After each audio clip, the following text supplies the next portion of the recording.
Bismillahirrahmanirrahim. Assalamualaikum warahmatullahi wabarakatuh. Waalaikumsalam warahmatullahi wabarakatuh. Alhamdulillahirabbil alamin. Alhamdulillahilladzi ahyana ba'dama amatana wa ilaihin nusyur. Asyhadu an la ilaha illallah wahdahu la syarika lah wa asyhadu anna Muhammadan abduhu wa rasuluhu la nabiyya wa la rasula ba'dah.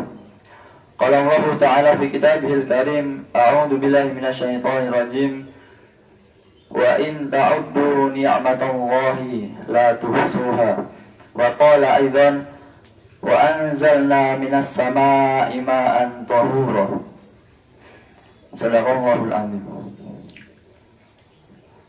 Ikhwan fillah rahimakumullah, bersyukur kita semuanya kepada Allah Subhanahu wa taala yang mana telah melimpahkan banyak sekali nikmatnya kepada kita semua, sehingga pada pagi hari ini kita sama-sama telah melaksanakan salat subuh dengan berjamaah.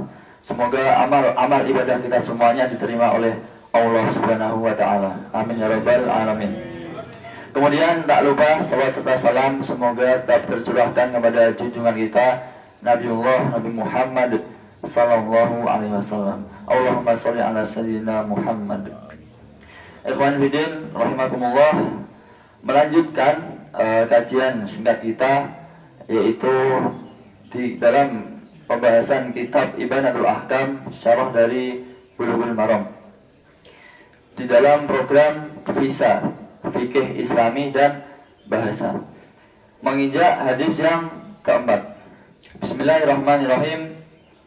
Wa an Abdullah ibni Umar radhiyallahu anhuma qala Rasulullah sallallahu alaihi wasallam, idza kana al-ma'u kullataini lam yahmil al-khabath wa fi lafdhin lam yanjus.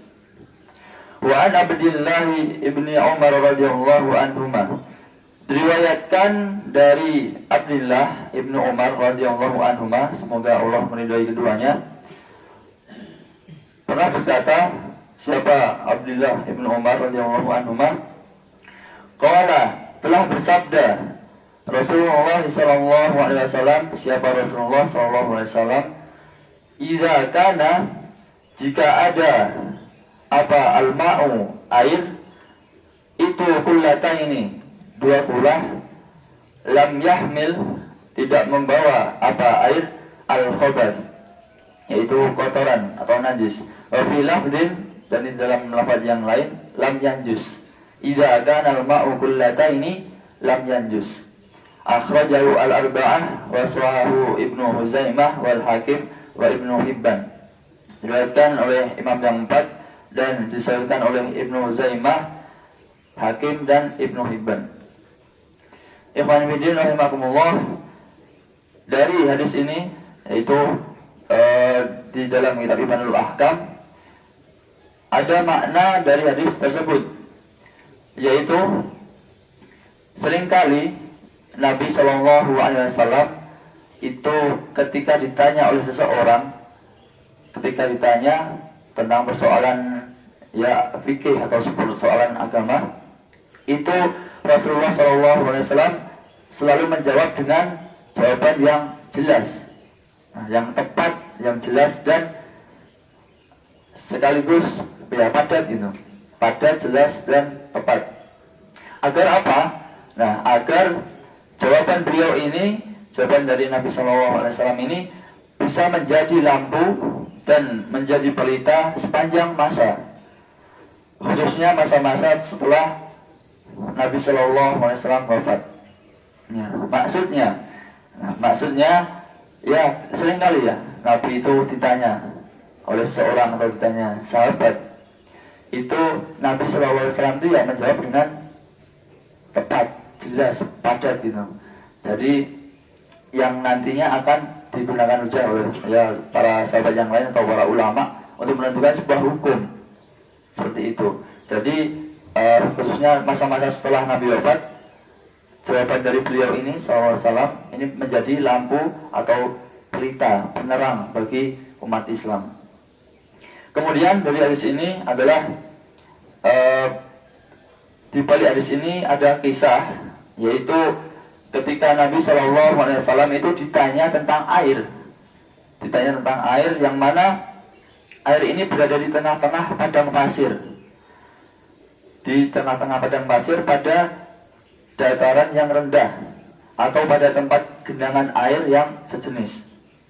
Nah, biasanya takaran untuk mengukur air tersebut tidak bisa diketahui ukuran air tersebut kecuali dengan ukuran atau takaran yang ada pada masa itu.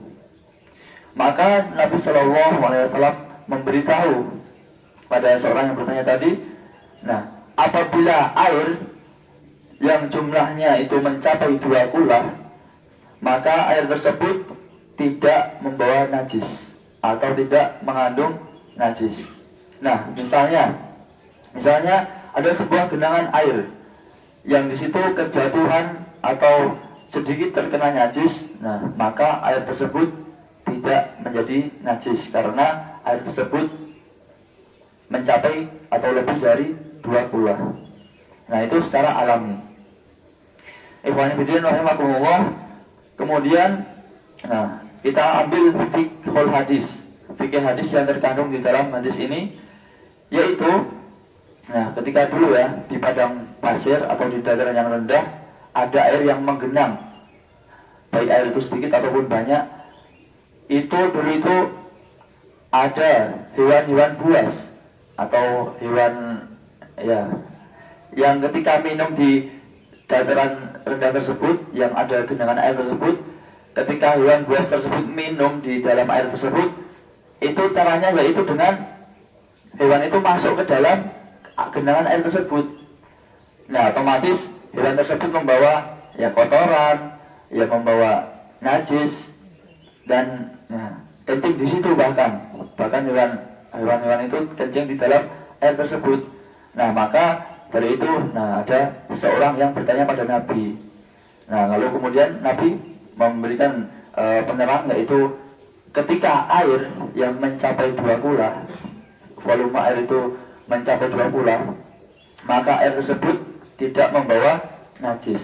Artinya apa? Artinya air tersebut tidak bisa terkontaminasi oleh najis dan bisa menolak najis itu secara alami. Nah, kemudian di sini yang kedua, Imam Syafi'i dan Imam Ahmad berpendapat bahwasanya air yang banyak itu adalah air yang mencapai 2 kula. Air yang banyak mencapai 2 kula. Karena apa? Karena air tersebut tidak bisa terkontaminasi atau terkena najis.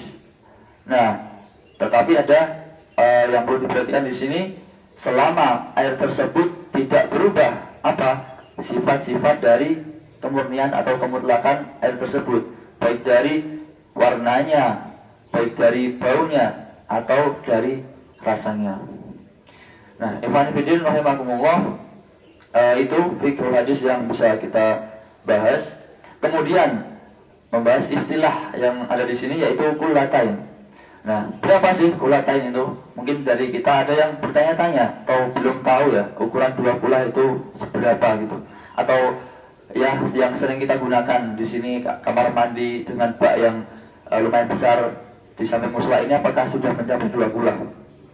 Nah, 2 kula di sini dijelaskan, yaitu ukuran 2 kula sama dengan ukuran 500 ritel oleh perkiraan orang-orang Irak.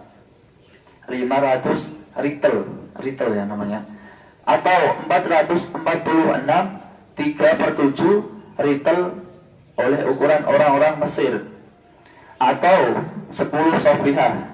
Nah, 10 sofihah ini yaitu 5 kirbah hijaz.